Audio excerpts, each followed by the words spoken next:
If you have a felony in Florida where adjudication was withheld, there's a really common belief that the case can automatically be sealed. But under Florida law, that is not always true. And this is where a lot of people get tripped up. Hi, I'm Mo from Erase the Case, Florida's expert expungement law firm. And in this video, we're going to tackle some of the most common myths around sealing a felony with a withhold of adjudication, as well as break down what Florida law actually says. Myth number 1, if adjudication was withheld, the felony can always be sealed. This is one of the biggest misconceptions because a withhold of adjudication does not automatically mean the record is eligible for sealing in Florida. It only means that there's no formal conviction entered. But eligibility depends on several legal factors. So even with a withhold, sealing is only possible if the charge itself is eligible under Florida law, and if the rest of the record does not contain disqualifying history, like prior convictions or previous sealing or expungement. So in other words, the outcome of the case alone is not enough to determine eligibility. Myth number 2, if I wasn't convicted, I'm in the clear. This is another assumption that leads people in the wrong direction.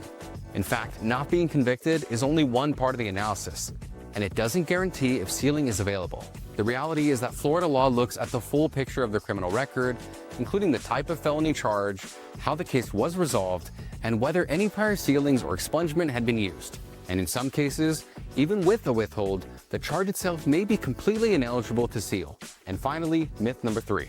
If I got probation and completed it, I should qualify. Now, completion of probation does not determine eligibility either. The reality is that eligibility is based on statutory requirements, not case completion.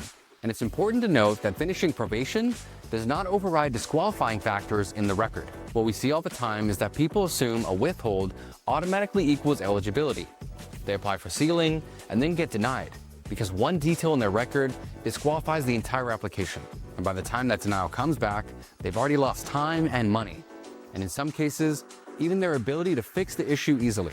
So with all that in mind, here's the simple takeaway. A felony with a withhold in Florida might be eligible for sealing, but is never automatic. It depends entirely on the full legal history, not just case outcome. If you want to find out whether your Florida record actually qualifies for sealing or expungement, go to erasethecase.com and click the Do I Qualify button. In just a few minutes, we can review your eligibility and give you a clear answer on your next step.